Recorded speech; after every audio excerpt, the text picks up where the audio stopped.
তো দেখুন কিভাবে আপনার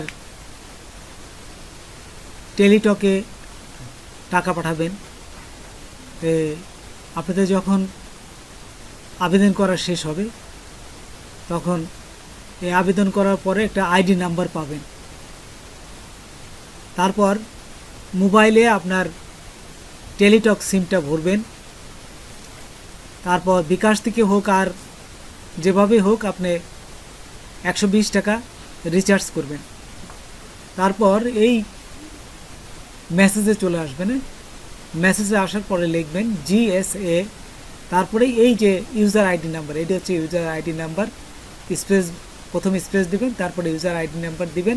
দেওয়ার পর উপরে এই যে দেখুন নিউ কনভারসেশন, উপরে 16/2022 দিয়ে এখান থেকে জাস্ট সেন্টে ক্লিক করবেন।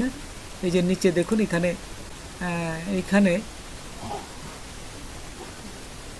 দেখুন এই যে এইখান থেকে সেন্টে ক্লিক করবেন। সেন্টে ক্লিক করার সাথে সাথে এরকম একটা মেসেজ আসবে। এখান থেকে আবার সেন্টে ক্লিক করবেন। এই যে message would be sent to message এত, আবার সেন্টে ক্লিক করার সাথে সাথেই দেখুন আপনার যে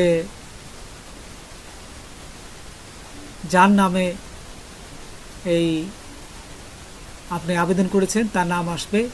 এই যে এখানে সমস্ত কিছু চলে আসবে, তার নাম আসবে, তার বার্থডে, এই যে আপনি দেখবেন যে মিলিয়ে দেখবেন তার জন্ম তারিখ ঠিক আছে কিনা। তারপর একটা পিন আসবে। পিন আসার পরে ওই যে 110 টাকা এখান থেকে কেটে নেবে বলতেছে। এখানে যদি আরেকবার মেসেজ পাঠান তাহলে আপনি এই পিন নাম্বার দিয়ে পাঠানোর সাথে সাথে আপনার এই টাকাটা কেটে নেবে। তখন কি করবেন, এখান থেকে আবার দেখুন এই যে আমি আবার লিখছি দেখুন। তো দেখুন এখানে GSA সব বড় হাতে লিখবেন, তারপরে ইয়েস দিয়ে আপনার এই এখানে যে আপনাদের পিন আসছে এই পিন নাম্বারটা দিবেন। ওই যে দেখুন উপরে পিন নাম্বার দেখাচ্ছে, এখানে পিন নাম্বারটা আমি দিলাম। এই যে পিন নাম্বারটা দেওয়ার পরে এখান থেকে আবার 16,222 সেন্ড করে দিবেন। সেন্ড করে দেওয়ার সাথে সাথেই দেখবেন যে এখানে আপনার ইউজার নেম এবং পাসওয়ার্ড এখানে চলে আসবে। তার আগে ছোট্ট একটা রিকোয়েস্ট করি, যদি আপনি আমার চ্যানেলে নতুন এসে থাকেন তাহলে দয়া করে আমার চ্যানেলটা সাবস্ক্রাইব করবেন, পাশে থাকা বেল বাটনটা ক্লিক করে রাখবেন লেটেস্ট ভিডিও সবার আগে পাওয়ার জন্য। আর যারা সাবস্ক্রাইব করেছেন তাদের সবাইকে ধন্যবাদ। সাথেই থাকবেন। ফিরে আসছি ছোট্ট একটা ইন্টারভিউ পর।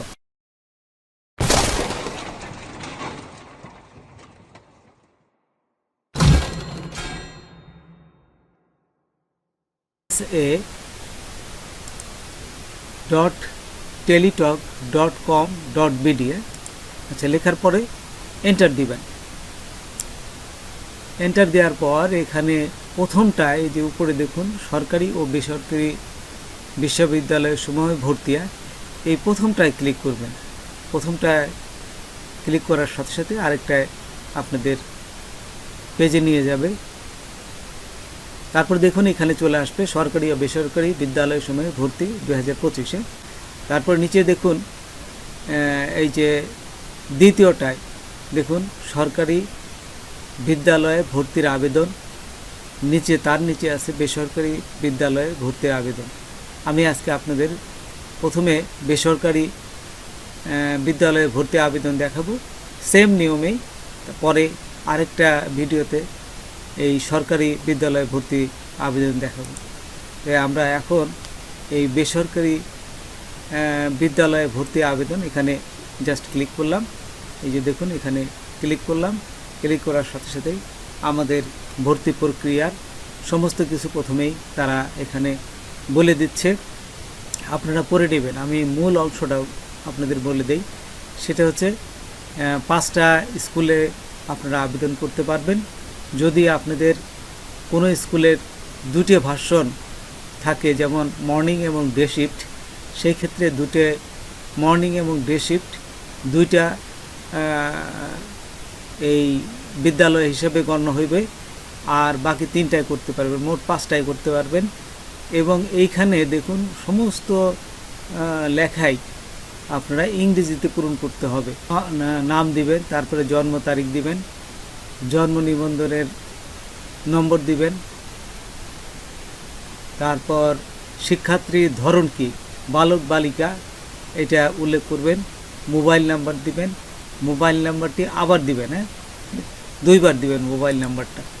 তারপর আপনাদের নিচে গেলে পিতার নাম, পিতার আইডি, মাতার নাম, মাতার আইডি এগুলো দিবেন, হ্যাঁ। তারপরে এখান থেকে দেখুন অভিভাবকের নাম, এটা লাল কালি দিয়ে দেয়া নাই, অভিভাবকের নাম দিলেও হবে, না দিলেও কোনো সমস্যা নাই।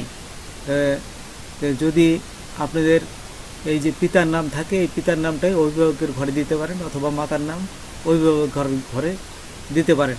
বিভাগ দিবেন, জেলা দিবেন, থানা দিবেন, এবং পোস্ট কোড আপনাদের যে জেলায় বাস করেন বা সেখানে দেখবেন একটা পোস্ট কোড আছে, সেই পোস্ট কোডটা দিবেন। তারপরে স্থায়ী ঠিকানা, তো দেখুন এখান থেকে আপনারা এই যে স্থায়ী ঠিকানা এটা দিবেন, ভিলেজ, রোড নম্বর, হাউস নং, তারপর বিভাগ, জেলা, থানা, পোস্ট কোড, আচ্ছা এগুলো আপনারা দিবেন, আপনারা সবাই পারবেন। তারপরে যে ভার্সনটা কোনটা, ভার্সন বাংলা দিলাম, বাংলা ইংলিশ আপনার যেটা দেওয়ার দরকার আমি বাংলা দিচ্ছি। তারপর দেখুন এখানে যে এলাকায় বিদ্যালয়সমূহে আবেদন করতে চান সেগুলোর বিভাগ, জেলা, থানা নির্বাচন করুন। তো এইখান থেকে আপনারা, আমি যেহেতু ঢাকা বিভাগে সেই জন্য ঢাকা দিলাম, জেলা রাজবাড়ী, এই যে এখান থেকে আপনারা রাজবাড়ী দিবেন, দেখুন রাজবাড়ী। তারপর থানা হচ্ছে রাজবাড়ী সদর, আচ্ছা এটি দেওয়ার পর এখান থেকে দেখুন বিদ্যালয়ের তালিকা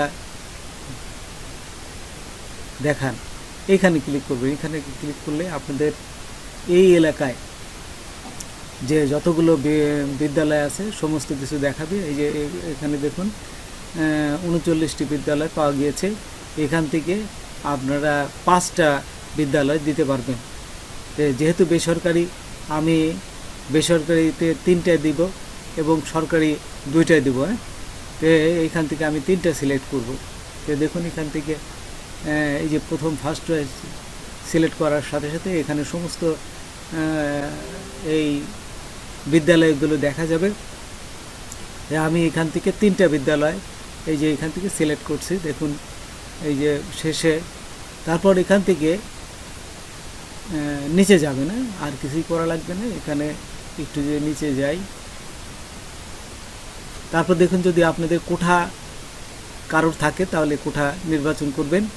তারপর নিচে ছবি দেবেন কিভাবে, এই যে দেখুন এই যে ছবি যদি দিতে চান তাহলে আমি ছবি কিভাবে দিতে হয় সেই প্রসেসটা আমি আপনাদের দেখাচ্ছি। প্রথমে চলে যাবেন ফটোশপে, ফটোশপে যাওয়ার পর এখান থেকে সাইজটা লিখবেন 300 পিক্সেল বাই 300 পিক্সেল, এই যে উইথ এবং হাইট দেবেন 300 পিক্সেল বাই 300 পিক্সেল। এখানে এই যে দেখুন এখানে 300 পিক্সেল দিলাম।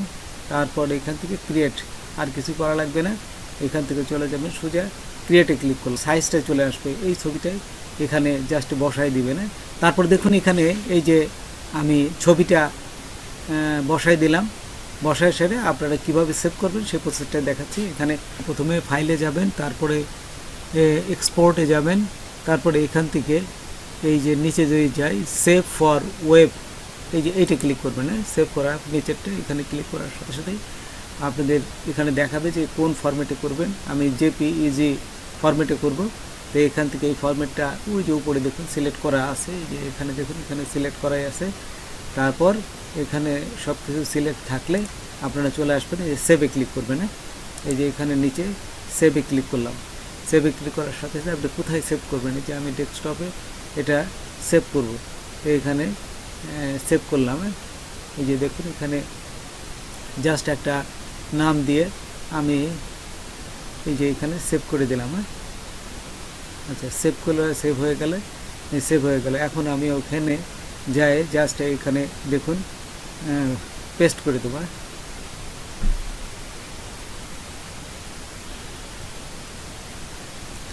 সরি, চুজ ফাইল থেকে ছবিটা নিয়ে আসলাম, নিয়ে আসার পর এইখানে নিচে যাবে, নিচে যায় সাবমিটে ক্লিক করবেন। সাবমিটে ক্লিক করার সাথে সাথে দেখুন এখানে আবেদনটি সফলভাবে সাবমিট হয়েছে। তো এই কথাগুলো লেখা থাকবে, এখান থেকে আপনি ডাউনলোড করে নেবেন এবং আরেকবার দেখে নেবেন। যদি আপনার ভুল হয় কোথাও, তাহলে কিন্তু আপনি টাকাটা পেমেন্ট করবেন না, তাহলে আর কোনো সমস্যা হবে না, আবার নতুনভাবে করতে পারবেন। আর যদি এখানে ঠিক থাকে তাহলে আপনারা ডাউনলোড করে এখান থেকে আপনারা টাকাটা পেমেন্ট করবেন। তো কীভাবে টাকা পেমেন্ট করতে হয় সেটা আমি আপনাদের দেখাবো। তো বন্ধুরা, আজকে এই পর্যন্তই। নতুন কোনো ভিডিও নিয়ে আবার আপনাদের সাথে হাজির হবে। যদি আমার ভিডিওটা আপনাদের ভালো লাগে বা কোনো উপকার আসতে, অবশ্যই সাবস্ক্রাইব করবেন আর বন্ধুদের মধ্যে শেয়ার করবেন। ধন্যবাদ সবাই।